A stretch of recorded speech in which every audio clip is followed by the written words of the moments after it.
જય શ્રી કૃષ્ણ. સર્વ વૈષ્ણવોને મારા ભગવત સ્મરણ. અજ્ઞાનતિમિરાન્ધસ્ય જ્ઞાનાંજન શલાકયા ચક્ષુરુન્મિલિतं येन તસ્मै શ્રી ગુરવે નમઃ. શ્રી ગોવર્ધનનાથ કી જય. श्याम सुंदर श्री यमुने महारानी की जय. श्री वल्लभाधीश की जय. श्री गोसाई जी परम दयाल की जय. श्री गोकुलनाथ की जय.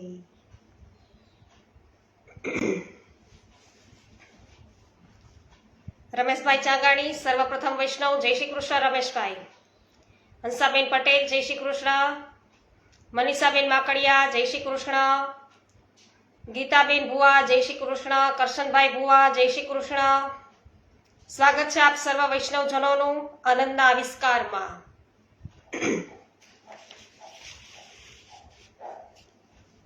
તો વૈષ્ણવ આજે નવા પ્રકરણથી શરૂઆત કરીએ. તો પતિવ્રતાના પતિ છો આપ સાક્ષાત. શ્રી ગોકુલેશજી છે ગુજરાતનો પ્રવાસ કરીને પાછા પધાર્યા.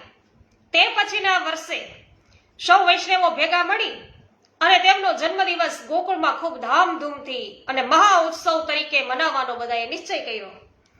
અને તેમના નજીકના કૃપાપાત્ર સેવકો એમાં શ્રી મોહનભાઈજી વગેરે મહિનાઓ પહેલાથી આ ઉત્સવની છે વ્યવસ્થામાં જોડાઈ ગયા હતા. અને ઉત્સવના 4 દિવસ પહેલાથી તો ગુજરાતના ગામે ગામથી વૈષ્ણવો છે એ પણ ગોકુળ આવી પહોંચ્યા હતા. રાજસ્થાનથી, મધ્યપ્રદેશથી અને પૂર્વ ભારતમાંથી અને શ્રી મહાપ્રભુજી અને શ્રી ગુસાઈજીના કેટલાક સેવકો એ પણ આ ઉત્સવની જાણ થતા ગોકુળ આવ્યા હતા.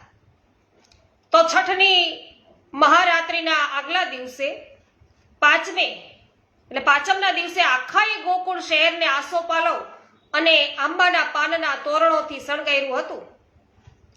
ઠેર ઠેર વસ્ત્રોની કમાનો છે બાંધી હતી. 4 રસ્તા ભેગા થાય તેવા ચોકમાં કદલી સ્તંભો એના મંડપો છે બનાવ્યા હતા. અને સૌએ પોતાના ઘરેથી ઘર હોય પોતાના ઘર એને પણ ચૂલાથી ઘોડી દૂધ જેવા ઉજળા કર્યા હતા. ઘરના બારણામાં વિવિધ રંગોથી અલંકૃત સાથિયા છે પુરાયા હતા. ઘરના બારણે તોરણો બંધાયા હતા. રેશમી ધ્વજા પતાકાઓ છે એ હવામાં લહેરાઈ રહી હતી. ઠેર ઠેર સહનાઈ ઢોલ વાગતા હતા. ક્યાંક ઝાંઝ મૃદંગના અવાજ છે આવતા હતા. સૌ વૈષ્ણવો ગાતા વગાડતા નાચતા કિલ્લોલ કરતા હતા. અને જાણે સારસ્વત કલ્પમાં ગોકુળિયા ગામમાં નંદ બાવાના દરબારમાં નંદ મહોત્સવની તૈયારી ન થઈ રહી હોય. અને પાંચમની રાત્રે એક મંડપમાં પરદેશી વૈષ્ણવો ભેગા થઈને ધોળપદ ગાતા હતા. તો થોડાક વૈષ્ણવો એકબીજાનો પરિચય કરતા હતા. કોઈ ખૂણે 2-4 વૈષ્ણવો બેઠા બેઠા સત્સંગ કરતા હતા. ત્યાં સૌની મધ્યમાં 2-4 ભગવદીઓ આવ્યા. સૌને હાથ જોડી અને તેમણે બધાને પ્રેમથી ને ભગવત સ્મરણ કર્યા. તેમને માટે જગ્યા કરી આપી. અને શ્રી ગોકુલેશજીના પરમ કૃપા પાત્ર મોહનભાઈએ હાથ જોડીને વિનંતી કરી કે કલ્યાણ ભટ્ટજી, આપણા ગુરુદેવની તમારા ઉપર પૂર્ણ કૃપા ઉતરી છે. તમને ગુરુદેવ છે એની સૌથી નિકટમાં રહેવાનો સુયોગ છે એ સાંપડ્યો. તો પ્રભુની નિકટમાં રહેવાનો સુયોગ સાંપડ્યો છે. તો શ્રી ગુરુદેવના મધુર વચનામૃતો તમે રાત દિવસ ચાતકની જેમ ઝીલ્યા કરો છો અને તેનું ચવર્ણ મનન છે કરો છો. તો તમારા પર શ્રી ગુરુદેવની એવી પણ વિશેષ કૃપા થઈ છે કે તમે એ બધું સંસ્કૃતમાં અને વ્રજ ભાષામાં લખી પણ શકો છો. આજે ગામ ગામથી ભગવદીઓ અહીં ભેગા થયા છે ત્યારે આપણે ખૂબ કીર્તન ગાયા, હીચી ચમચી લીધી, ઘણો આનંદ કર્યો.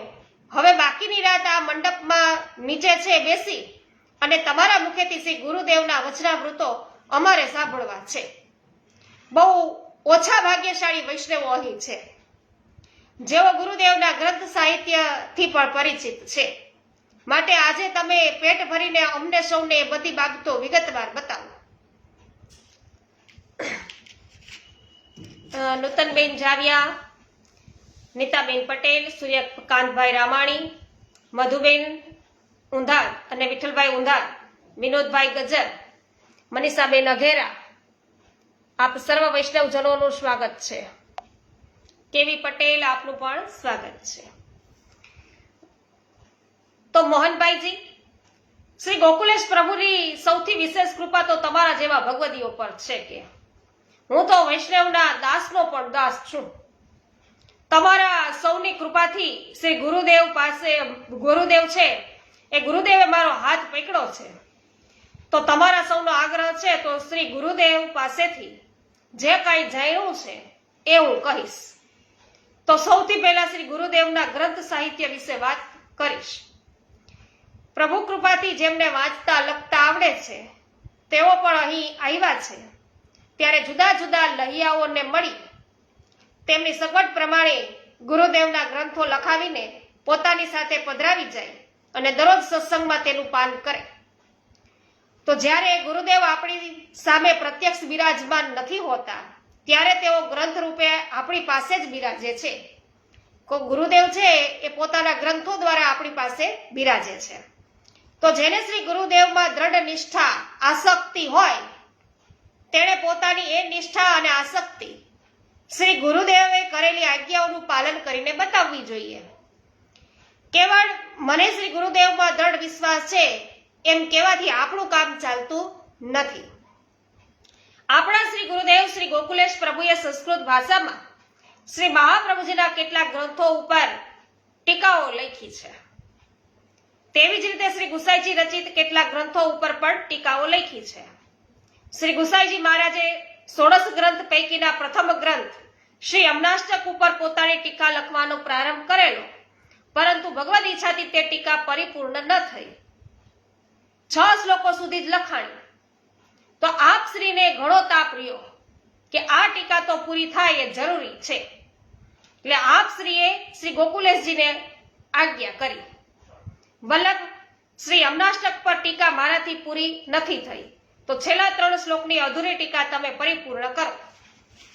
કારણ કે તમે શ્રી તાત ચરણના અને મારા ઉભય હૃદયને અને ભાવોને સારી રીતે સમજો છો એવી મને ખાતરી થઈ છે. ત્યારે શ્રી ગોકુલેશ પ્રભુએ વિનંતી કરેલી કે કાકાજી, મારામાં એવું કોઈ સામર્થ્ય નથી, પણ આપ આજ્ઞા કરો છો ત્યારે જરૂર પ્રયાસ કરો. એટલે શ્રી ગોકુલેશ પ્રભુએ અમનાષ્ટકના છેલ્લા 3 શ્લોકો પર ટીકા લખી અને શ્રી ગુસાઈજીની એ અધૂરી ટીકા પરિપૂર્ણ કરી. એ ટીકા પોતે લખી છે એવો ઉલ્લેખ પણ પોતે કર્યો નહીં. પોતાના પિતૃચરણના નામે જ એ ટીકા આપશ્રીએ પ્રગટ કરી. શ્રી મહાપ્રભુજીના 16 ગ્રંથોમાંના પુષ્ટિ પ્રવાહ મર્યાદા ભેદ, સિદ્ધાંત રહસ્ય, ભક્તિ વર્ધિની, અંતઃકરણ પ્રબોધ અને સંન્યાસ નિર્ણય ગ્રંથ ઉપર પણ શ્રી ગોકુલેશ પ્રભુએ પોતાની સ્વતંત્ર ટીકાઓ લખી છે. 16 ગ્રંથ પૈકીના આ 5 ગ્રંથો પર તેમની ટીકાઓ પ્રાપ્ત થાય છે. તે જ પ્રમાણે શ્રી ગુસાઈજી રચિત શ્રી સર્વોત્તમ સ્તોત્ર કે જેમાં શ્રી મહાપ્રભુજીના 108 નામ છે તેના ઉપર પણ તેમણે સંસ્કૃતમાં બહુ મોટી ટીકા લખી છે. અને શ્રી ગુસાઈજીએ શ્રી મહાપ્રભુજીના રૂપનું વર્ણન કરતું શ્રી વલ્લભાષ્ટક લખ્યું છે. તો જે સામાન્ય મનુષ્યને સમજવું ઘણું અઘરું છે તેને સમજાવવા માટે પણ શ્રી ગોકુલેશજીએ ટીકા લખી છે. આમ શ્રી મહાપ્રભુજીના 5 ગ્રંથો, શ્રી ગુસાઈજીના 2 ગ્રંથો મળી કુલ 7 ગ્રંથો પર તેમની ટીકાઓ આજે પણ આપણને મળે છે. આ ઉપરાંત આપણે જ્યારે બ્રહ્મ સંબંધ લઈએ છીએ ત્યારે આપણા ગુરુદેવ જે બ્રહ્મ સંબંધ મંત્રથી બોલાવે છે, જે મંત્ર સાક્ષાત પ્રભુએ પ્રગટ થઈ અને પવિત્ર એકાદશીની રાત્રિએ શ્રી મહાપ્રભુજીને આપ્યો હતો, તે મંત્રનો રહસ્યપૂર્ણ ભાવાર્થ સમજાવવા માટે શ્રી ગોકુલેશ પ્રભુએ સમર્પણ ગદ્યાર્થ નામે એક લઘુ ગ્રંથ પણ રચ્યો છે. આમ એમણે કુલ 9 ટીકાઓ લખી છે અને 9નો આંક છે ને પૂર્ણ અંક ગણાય છે. તેથી તેવું સૂચન કરે છે કે આ 9 ટીકાઓમાં સમગ્ર પુષ્ટિ માર્ગનો સંપૂર્ણ સિદ્ધાંત આવી જાય છે. એટલે આ 9 ટીકાઓનો સ્વાધ્યાય કરવાથી આપણે કેવું જીવન જીવવાનું એ સમજી શકીએ છીએ. તે શ્રી ગોકુલેશ પ્રભુ સાક્ષાત દીનતા અને વિરહનું સ્વરૂપ છે. તેથી તેઓ વારંવાર શ્રી મહાપ્રભુજી અને શ્રી ગુસાઈજીની જેમ પ્રભુના વિરહનો અનુભવ કરતા રહે છે. વિરહના ઉત્કટ ભાવાવેશમાં આપ શ્રીએ શ્રી પ્રભુને સંબોધીને કેટલીક વિજ્ઞપ્તિ લખી છે. જેમ શ્રી ગુસાઈજીએ ચંદ્ર સરોવર પર છે 6 માસ વિરહમાં બિરાજી અને વિજ્ઞપ્તિઓ રચી હતી, તેમ આપ શ્રીએ પણ શ્રી પ્રભુને વિજ્ઞપ્તિઓ કરી છે. તો જેના 37 જેટલા શ્લોકો છે એ ઉપલબ્ધ છે. તો તેમાંથી પણ આપણે કેટલાક થોડોક રસાસ્વાદ છે એ કરીશું, તો આપણને વિરહનો અનુભવ કેવો હોય એ સમજાશે. વિરહ માટે દૈન્ય પ્રથમ પગથિયું છે. બીજું પગથિયું નિષ્કામ અને નિસ્વાર્થ પ્રેમ છે. ત્રીજું પગથિયું એ વિરહ છે. તો જેનામાં પ્રભુના સ્વરૂપની સમજ આવ્યા પછી દાસ ભાવથી દૈન્ય આવે, તેનામાં પ્રભુ પ્રત્યે ઉત્કટ પ્રેમ છે એ જાગે, તેના પરિણામે પ્રભુની પરોક્ષ સ્થિતિમાં અને પ્રભુના વિરહનો અનુભવ છે એને થાય છે. તો શ્રી ગોકુલેશ પ્રભુ કેટલાક શ્લોકો એની અંદર શ્લોકોમાં આવું દૈન્ય પોતાને મળે એવી પ્રભુ પાસે છે વિનંતી કરે છે કે હે રાજેશ, જે દૈન્ય તમારી કૃપાનું કારણ છે તે મારામાં જરા પણ નથી, માટે મારા પર એવી કૃપા કરો કે હું તે દૈન્ય પ્રાપ્ત કરું, કે મારામાં એવી દીનતા આવે. તો પ્રભુની કૃપા શક્તિ સમજાવતા આજ્ઞા કરે છે કે હે પ્રભુ, જ્યાં સુધી આપની પૂર્ણ કૃપા મને પ્રાપ્ત ન થાય ત્યાં સુધી શાસ્ત્રો નિયામક છે, પણ આપની કૃપા પૂર્ણતઃ પ્રાપ્ત થયા પછી કૃપા સિવાય બીજું કોઈ નિયામક નથી. જય હો. તો શ્રી ગોકુલેશ પ્રભુ વિરહના તાપ કલેશને વ્યક્ત કરતા એક વિજ્ઞપ્તિમાં એવું કહે છે કે હે સખી, જ્યારે પ્રિયનો સમાગમ નથી ત્યારે સર્વ મનોરથ વ્યર્થ છે. મને એમ લાગે છે કે હું તો મારી નિર્લજ્જતા સિદ્ધ કરવા જીવી રહી છું. એક બીજી વિજ્ઞપ્તિમાં આપ એવું જણાવે છે કે મારા દોષો બહુ બળવાન છે, છતાં આપની ક્ષમા પાસે તર્દન છે એ દુર્બળ છે, કારણ કે ક્ષમા એ ઈશ્વરનો ધર્મ છે, જ્યારે દોષો એ જીવનો ધર્મ છે. તો પોતાના જીવની વ્યર્થતા એક વિજ્ઞપ્તિમાં સુંદર રીતે છે એ વ્યક્ત કરી છે કે હે નાથ, જેમ દુષ્ટ સ્વભાવવાળી સ્ત્રીને નવ યૌવન મળે તો તે પણ વ્યર્થ છે, તેમ આપના દર્શન વિના આપના ભક્તનું જીવન છે એ પણ વ્યર્થ છે. તો વિરહના અત્યંત તાપમાં શ્રી ગોકુલેશ પ્રભુએ શ્રી પ્રભુને એટલે સુધી વિનંતી કરી છે કે હે નાથ, મારી આ વિજ્ઞપ્તિ આપ સત્ય માનતા હો તો આપની સેવાથી રહિત બનેલો હું હવે નહીં જીવું. તો વૈષ્ણવો આવી દીનતાથી, આવા પ્રેમથી, આવા તાપ કલેશથી શ્રી ગોકુલેશ પ્રભુએ શ્રી પ્રભુને વિનંતી કરી છે, અને તેઓ તો સાક્ષાત પૂર્ણ પુરુષોત્તમ છે, છતાં અહીં ભૂતળ પર સન મનુષ્યાકૃતિ સ્વરૂપ ધારણ કરી અને પધાર્યા છે. એટલે સેવક ધર્મ કેવો હોય તે પોતે આચરીને બતાવવા માટે આવી વિનંતી કરે છે. તે શ્રી વલ્લભ આખ્યાનમાં શ્રી ગોપાલભાઈએ એવું ગાયું છે કે આપ સેવા કરી શીખવે શ્રી હરિ, તો ભક્તિ પક્ષ વૈભવ સુદઢ કીધો. ભક્તિના અલૌકિક વૈભવને સુદઢ કરવા માટે જ પોતે સેવકની કૃતિ કરીને, સેવકનું જે કાર્ય હોય ને એ કરી બતાવે, પોતે કરે, સેવકની કૃતિ કરીને આપણને તે માર્ગે દોરી રહ્યા છે. શ્રી ગોકુલેશ પ્રભુના સર્વ ગ્રંથો સંસ્કૃત ભાષામાં છે, એટલે કદાચ તમે કહેશો કે અમને તે ક્યાંથી સમજાય, પણ તેનો વ્રજ ભાષામાં અનુવાદ થયો છે.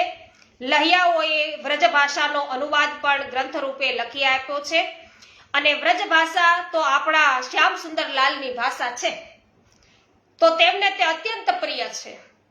આપણે તો આપણા શ્યામ સુંદરની લાલની જે ભાષા છે એટલે સારી રીતે એને સમજી શકીએ. એટલે તે ગ્રંથો તમે જરૂર વાંચજો. ભટ્ટજી, આપણા શ્રી ગુરુદેવે વ્રજભાષામાં છે પણ કેટલુંક સાહિત્ય લખ્યું છે, તો એ વિશે પ્રકાશ પાડો ને. એટલે ગોકુલેશ પ્રભુએ વ્રજભાષામાં કયા પુસ્તકો લખ્યા છે એ પણ આપણે જોઈએ. અનિલ કુમાર ગુપ્તા, સ્વાગત છે. વસરામભાઈ, આપનું સ્વાગત છે. સુરતથી આપ ઉપસ્થિત છો. નીતાબેન પટેલ, જય હો. રમેશભાઈ ચાંગાની, સ્વાગત છે. વિનોદભાઈ ગજર શું કહી રહ્યા છે કે ભગવદીયનો સંગ, ગુરુનું સાનિધ્ય અને શ્રી ઠાકોરજીની સન્મુખતા, જય હો, આ ત્રણ વસ્તુ વૈષ્ણવ રાખે તો કળિયુગ એનું કશું ન બગાડી શકે. સાચી વાત કરી છે, પણ આપણે બધા છીએ એકાદાનો સંગ માંડ કરી શકીએ છીએ. તો હરિ, ગુરુ અને વૈષ્ણવ સર્વ પ્રત્યે સમભાવ, એટલો જ પ્રેમ રાખી, સર્વમાં સમાન પ્રેમ રાખી અને એમનું સાનિધ્ય છે એ પ્રાપ્ત કરવું જોઈએ. ગિરધરભાઈ માંડવિયા, સુરેશભાઈ મુગલપરા, આપનું સ્વાગત છે. મીતાબેન સચદેવ, જયસુખભાઈ સચદેવ, સ્વાગત છે. વલ્લભભાઈ કથિરિયા, સ્વાગત છે. જે.આર. વડાલિયા, લલિતાબેન અકબરી, હેમાબેન ગુજરાતી, ઉષાબેન મોદી, મહેન્દ્રભાઈ અગેરા, કાંતાબેન કોઠડિયા, ઇન્દુબેન પટેલ, પ્રભુદાસભાઈ સોલંકી અને અનિલાબેન સોલંકી, આપ સર્વ વૈષ્ણવજનોનું સ્વાગત છે. બાબુભાઈ ગોટી, સ્વાગત છે.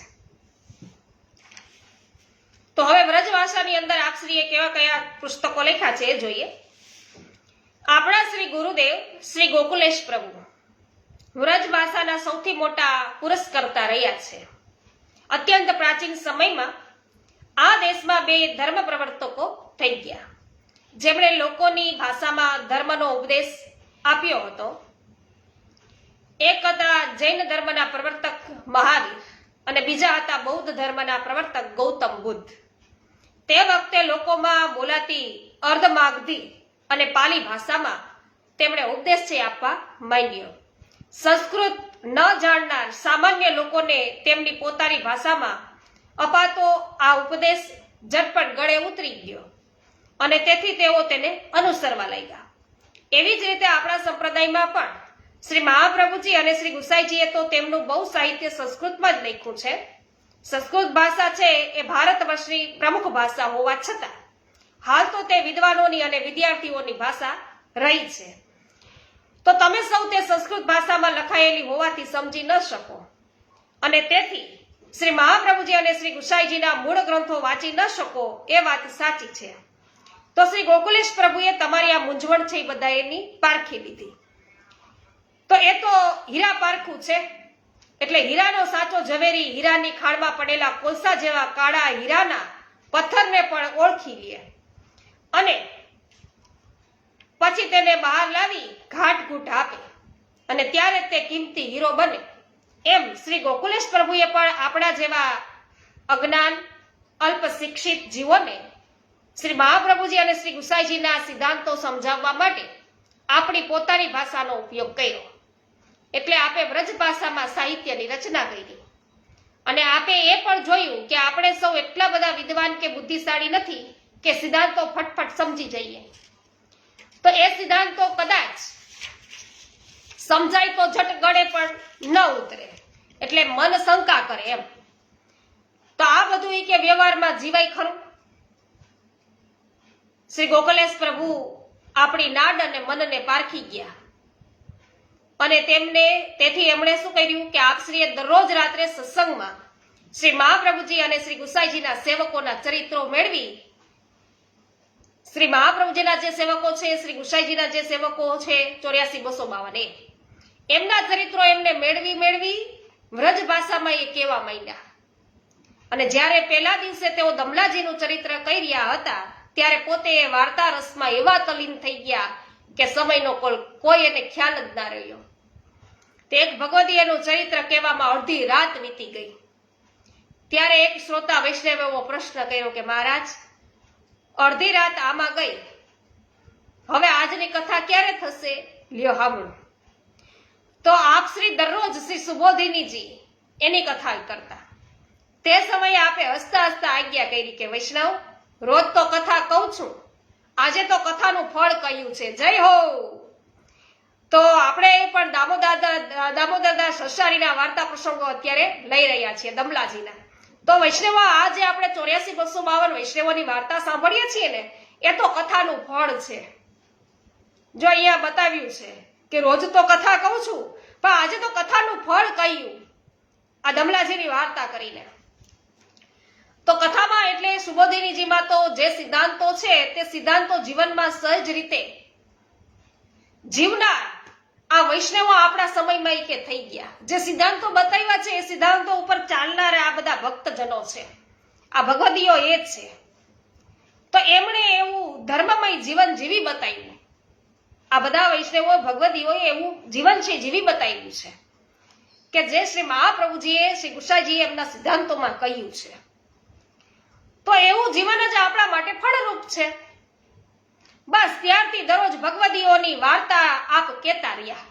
હા, અને કથા શ્રવણ કરવા આવનાર કેટલાક વૈષ્ણવો સાંભળી અને પછી ઘરે છે એ લખતા રહ્યા કે આજે આમની વાર્તા થઈ, અને એ વાર્તાઓની પોથી બનતી ગઈ.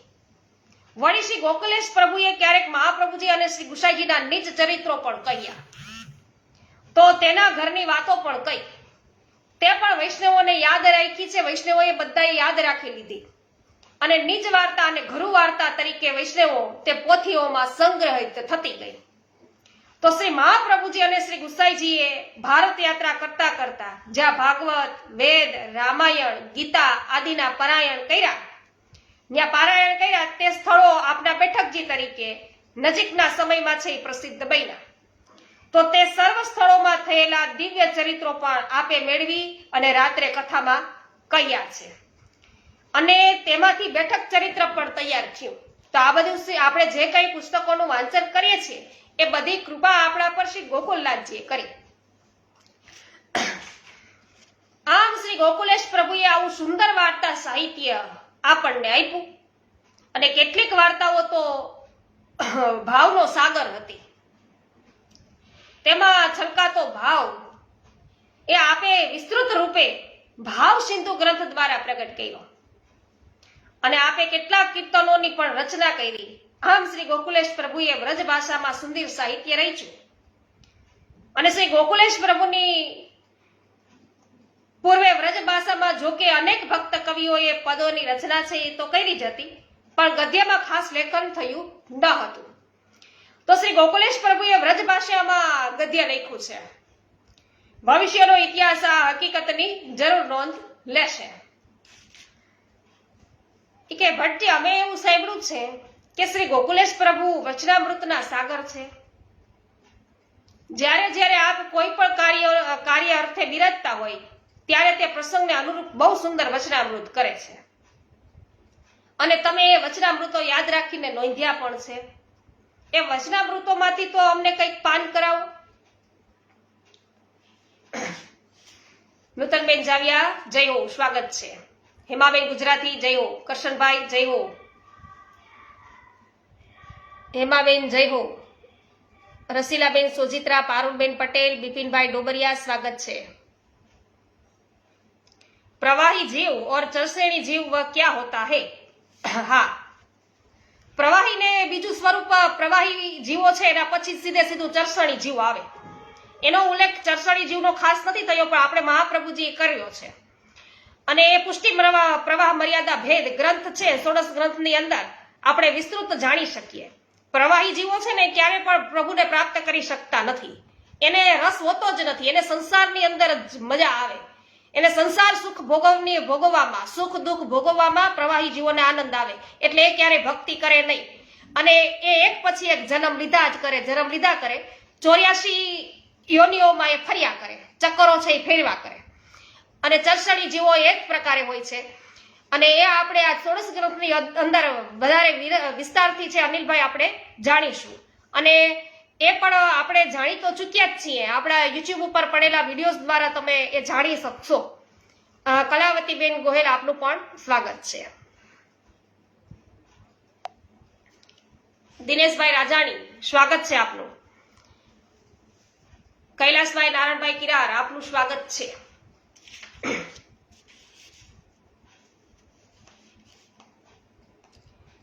તો વૈષ્ણવો, તમે કે ખૂબ સારી વાત યાદ કરાવી. શ્રી ગોકુલેશ પ્રભુ સવારે જાગે ને ત્યારથી લઈને રાત્રે પોઢે ત્યાં સુધી કોઈ પણ સ્થળે અને કોઈ પણ સમયે કોઈ પણ વ્યક્તિની સાથે વાત કરતા કરતા બહુ માર્મિક વચનો છે એ ઉચ્ચારે છે, જેમાં કંઈક મર્મ હોય એવું. તો ક્યારેક ફુરસદની પળમાં હાસ્ય કટાક્ષ પણ કરે છે, તો ક્યારેક સૌને હસાવતો હાસ્ય પ્રસંગ કહે છે, તો ક્યારેક આપણા ભાગવત અને પુરાણોમાંથી કોઈ કથા દ્રષ્ટાંત રૂપે પણ કહે છે. તો આપણા અહીંયા સોસરી ઉતરી જાય ને એવી વાણીમાં આપ સર્વ વાત છે એ સચોટ રીતે કહેતા રહીએ છે. એ વચન અમૃત જેવા મીઠા છે અને સાથે બાણ જેવા વેદક પણ છે. તો એમના વચનામૃતોનો સાગર જેવા છે, તેમના વચનામૃતો છે ને તો સાગર જેવા છે. એટલે સાગરના બિંદુઓ ગણી શકાય તો એમના વચનામૃતો ગણી શકાય. સાગરમાં કેટલી બુંદો છે એ ખબર પડે તો એ ખબર પડે કે ગોકુળનાથજીના વચનામૃત કેટલા છે એમ. છતાં એ કેટલાક યાદ રહ્યા છે કે તો એવા વચનામૃતોનો જરૂર હું તમને સંભળાવીશ. એક વખત શ્રી ગોકુલેશ પ્રભુ એ પોતાની બેઠકમાં બિરાજતા હતા અને ત્યારે તેમણે એક પ્રસંગ કીધેલો કે એક રાજા શ્રી ગુસાઈજીનો સેવક હતો અને તે રાજાએ એના ગામમાં એવો નિયમ કરેલો કે જે વસ્તુ બહારથી વેચવા માટે આવે તે વસ્તુઓ ગામમાં કોઈ એ ખરીદવી નહીં, ન ખરીદે એમ. ગામમાં કોઈ ના ખરીદે. બહારથી વેચવા આવે ને તો રાજા ખરીદી લે, બીજા કોઈ ન ખરીદે, રાજા એ ખરીદી લે. તે એક દિવસ એક ભિખારી એની ગરીબાઈ વેચવા આવ્યો. તે ગામમાં ગરીબાઈ ખરીદનાર હૈયા ફૂટ્યો કોણ હોય કે કોઈ ગરીબાઈ ખરીદે? તો છેવટે તે ભિખારી રાજા પાસે આવ્યો અને રાજાએ ભંડારીને કહ્યું કે તેની ગરીબી છે એ ભંડારામાં મુકાવો અને માગે એટલા રૂપિયા કે આપો. રાતે રાજા સૂઈ ગયા ત્યારે રાજ્યના ભંડારમાંથી લક્ષ્મીજી બહાર નીકળ્યા હો અને રાજાને કહેવા લાગ્યા કે હું જાઉં છું. રાજા કે ભલે આવજો. તે થોડા સમય પછી ધીરજ અને ધર્મ બહાર આવ્યા. તેમણે કહ્યું કે અમે પણ જઈએ છીએ.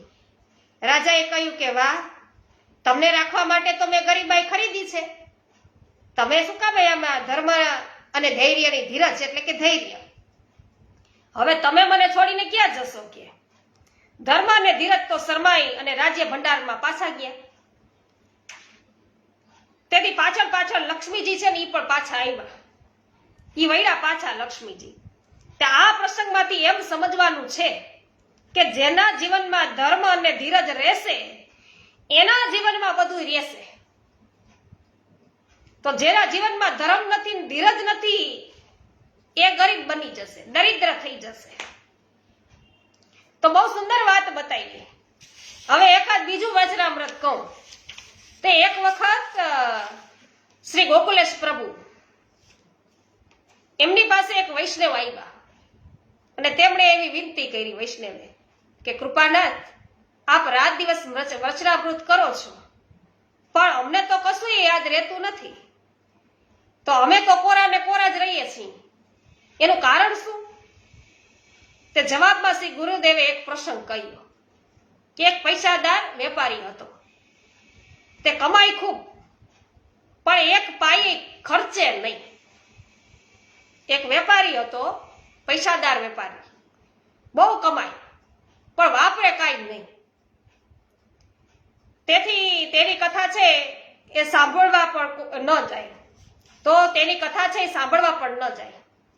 તે એક દિવસ એક પુરાણી તે શેઠને ઘેર આવ્યા અને કહ્યું કે તમે કથામાં નથી આવતા? ઈ કે પણ કથામાં રોજ કે ત્યાં અમૃત તો વરસે છે. શેઠે પૂછ્યું કે એના પૈસા બેસે છે, એટલે કે કઈ પૈસા ભરવા પડે એમ. એટલે પુરાણીએ શું કીધું કે ના, પૈસા કઈ નહીં હો. શેઠ મફતનું અમૃત પીવા એક દિવસ કથામાં ગયા પછી અને વિચાર કર્યો કે કથા અંતે ક્યાંક લખણી થશે તો પૈસા લખાવવાય પડશે, માટે તેઓ ઠેઠ છેલ્લે બેઠા. ક્યાંક કે અહીંયા ભેટ લખાવી પડે તો એટલે પાછળ બેઠા. કથામાં રસ ના પડ્યો અને જોકું આવ્યું ને મોં છે ને સેજ ખુલ્લું રહી ગયું અને ત્યાં અચાનક એક કૂતરો આવ્યો અને તે શેઠના મોંમાં લઘુશંકા કરી અને ભાગી ગયો. શેઠ જાગી ગયા, વિચાર કર્યો કે પુરાણીની વાત સાચી હોય કે કથામાં અમૃત વહેંચ્યું, પણ અમૃત ખારું કેમ લાગ્યું? ચાલો ખારું તો ખારું, પણ અમૃત તો પીધું એટલે ફરી છે જન્મવું નહીં પડે કે. એટલે શેઠે પુરાણીને આ વાત કીધી. પુરાણીએ ઈશા. તો થોડા મહિના પછી શેઠનું મૃત્યુ થયું. યમરાજા પાસે શેઠને લાવવામાં આવ્યા હો, યમરાજા પાસે. એટલે શેઠના ખાતામાં એક દિવસ કથામાં જવાનું પુણ્ય છે એ નોંધાયું હતું. એટલે એને પૂછવામાં આવ્યું કે પુણ્ય પહેલા ભોગવવું છે કે પાપ? તે શેઠે કહ્યું કે પુણ્ય પહેલા ભોગવી લઉં. તેમને વૈકુંઠમાં ભગવાનના દર્શને છે એ લઈ જવામાં આવ્યા. એક દિવસ કથા સાંભળવા ગયા હતા, હાવ છેલ્લે બેઠા હતા, તોય વૈકુંઠમાં દર્શન કરવા મળે છે પ્રભુના. જો અહીંયા તેને દર્શન કરવા લઈ જવામાં આવ્યા વૈકુંઠમાં. દર્શન થતા પુણ્ય ભોગવાઈ ગયું. યમદૂતે કહ્યું કે હવે હાલો નરકમાં. એટલે શેઠ ભગવાનને હાથ જોડીને કહેવા લાગ્યા કે પ્રભુ, એકવાર તમારા સાક્ષાત દર્શન થયા પછી પાપ બચે ખરા? ઓહો હો, વાહ ભાઈ વાહ. ત્યાં નરકવાસ હોય ખરો કે આપના દર્શન પછી કોઈ દી? શું હોય કે ભાગવત વગેરે ગ્રંથો ખોટા હોય કે? તે પ્રભુએ કહ્યું કે તમારી વાત સાચી છે. શેઠને તો વૈકુંઠ વાસ મળ્યો. એક દિવસ ભગવાનની કથામાં જવાથી શેઠને વૈષ્ણવો આ વૈકુંઠની પ્રાપ્તિ થઈ. તો દરરોજ પ્રભુની જે વાતો સાંભળે છે એ વાતો સાંભળવાથી લાભ જ થાય. ભલે તે વધારે યાદ રહીએ કે પછી ઓછી યાદ રહીએ. યાદ કેટલી રહીએ એ નથી જોવાનું. કથા સાંભળવા આવ્યા છો એમ કે વાહ વાહ, આ તો અમારા મનની મૂંઝવણનો એ કે અમને જવાબ મળી ગયો હો. ચાલો બહુ આનંદ થયો. હવે એકાદ નાનકડો પ્રસંગ કહી દ્યો ને, ત્યાં સુધીમાં સવાર પણ થવામાં આવશે. તે કે એક વખત એક વૈષ્ણવે શ્રી ગોકુલેશજીને એવે વિનંતી કરી કે પ્રભુ બધા વૈષ્ણવો સેવા કરે છે. વિનંતી શું કરી બધા અહીંયા ગોકુલેશજીને વૈષ્ણવે કે પ્રભુ બધા વૈષ્ણવો સેવા કરે છે, એ બધા બ્રહ્મ સંબંધ લઈને સેવા કરે છે, છતાં બધાને આ પ્રભુની પ્રાપ્તિ કેમ નથી થતી? તે આપે ખુલાસો કર્યો.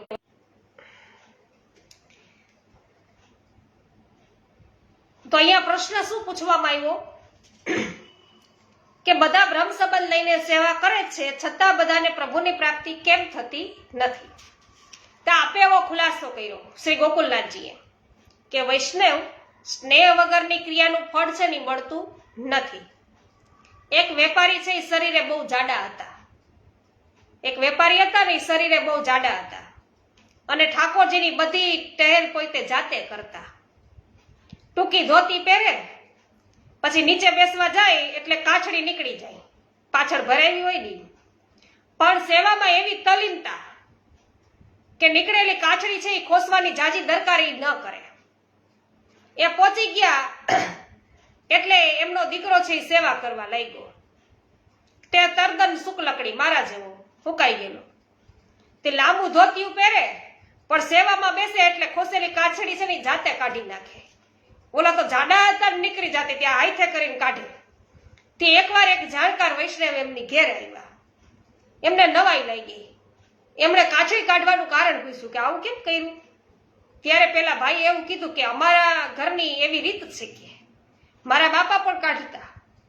તે પેલા વૈષ્ણવે તપાસ કરી, પછી સમજાણું કે તમારા પિતાની કાછડી ભારે શરીરના કારણે છે ને નીકળી જાતી હતી. કાછડી કાઢવાથી કઈ કાઢવી એ સેવામાં જરૂરી નથી. તો આ વૈષ્ણવ જેમ કારણ વગર જાણ્યા, કારણ છે જાણ્યા વગર દેખાદેખી છે એમાં એ કાછડી કાઢતો. તેમાં બ્રહ્મ સંબંધ આજે બધા શું કરે છે? દેખાદેખીથી લઈ લે. ચાલો લેવું પડે, લ્યો. બ્રહ્મ સંબંધ લેવાનું હોય લઈ લ્યો. સેવા પણ દેખાદેખી, પ્રેમ વગર, દેખાદેખી માટે પ્રેમ વગર કર્યા કરે. તો પ્રીત વગર પ્રભુની પ્રાપ્તિ થતી નથી. આવા શ્રી ગોકુલેશ પ્રભુના અનેક એવા વચનામૃતો છે, દ્રષ્ટાંતો દ્વારા સમજાવે અને આપણને છે સીધે સીધા ગળે ઉતરી જાય શીરાની માફક. તો એના પણ હસ્તલિખિત ગ્રંથો લહિયાઓ છે, એમના પાસેથી આ બધું મળી આવે. અને તમે જરૂર તમારે ઘેર પધરાવી જજો અને રોજ કે સત્સંગમાં એમનું વાંચન કરજો. તો આજે રાત પૂરી થવા આવી છે, આપણે આપણો બપોરનો સમય પૂરો થવા આવ્યો વૈષ્ણવો. તો સવાર પડતા તો આપણા પ્રાણપ્રિય કૃપાસાગર એવા શ્રી ગુરુદેવ છે, એમનો જન્મદિવસ કે મનાવવાનો છે, માટે સૌ વૈષ્ણવોને બે હાથ જોડી અને ભગવત સ્મરણ કરું છું. હવે આપણે થોડો વિશ્રામ કરીએ, એમ કહીને બધા વૈષ્ણવો છે એ છૂટા પડે છે. તો વૈષ્ણવો, હું પણ તમને સર્વને છે ભગવત સ્મરણ જય શ્રી કૃષ્ણ કહી અને આપણે છૂટા પડીશું. અને સાથે વૈષ્ણવો, આજે મેં જોયું કે જોઈ તો લો વલ્લભ જયંતિ ક્યારે છે, અને 24/4 છે એપ્રિલમાં, 24 એપ્રિલે. તો આપણે બધા છે અત્યારથી જ કંઈક એવા મનના મનોરથો છે એ કરવા લાગીએ ને એમ. નીતાબેન પટેલ, ફનીશભાઈ ગદેથરિયા, નૂતનબેન જય હો, ભરતભાઈ દેપાની, સ્વાગત છે સર્વ વૈષ્ણવજનોનું. હા, જો પાવતીબેન કે છે ભગવદ વાર્તામાં છે ચિત્ત રાખવાનું છે જીવે, ખૂબ સરસ. પણ અહીંયા તો જો એમ કીધું કે હાજરી પણ કેટલી બધી મહામૂલી કહી કે એક વખતની કથાની અંદર હાજરી છે એ કેવું ફળ આપી ગઈ. જય હો વિનોદભાઈ, જય હો ગોપાલભાઈ, લલિતાબેન જય હો મનીષાબેન, હેમાબેન જય હો. વાહ, ખૂબ સુંદર કહી રહ્યા છે હેમાબેન. જસવંતીબેન ચાંગાની, નિષ્ઠાબેન ચાંગાની, આપનું સ્વાગત છે. નંદાભાઈ ભાટિયા, લાલજીભાઈ પટેલ, આપ સર્વનું સ્વાગત છે. જય હો પાવતીબેન. સુરેશભાઈ મુગલપરા જય હો, જે.આર. વડાલિયા જય હો, પરેશભાઈ ધનેસા, નાનજીભાઈ કનેરિયા, જ્યોત્સનાબેન વાછાણી, રસિકભાઈ રાજપરા, સર્વ વૈષ્ણવજનોનું ખૂબ ખૂબ આભાર, સર્વ ઉપસ્થિત રહ્યા એ બદલ. વજુભાઈ બારિયા, આપનું પણ સ્વાગત છે. શ્રી ગોવર્ધનનાથ કી જય, गिरिराज धरण की जय, होली के रसिया की जय, श्याम सुंदर श्री अम्ने महारानी की जय, श्री वल्लभाधीश की जय, श्री गोसाई जी परम दयाल की जय, श्री गोकुलनाथ की जय. સર્વ વૈષ્ણવોને જય શ્રી કૃષ્ણ.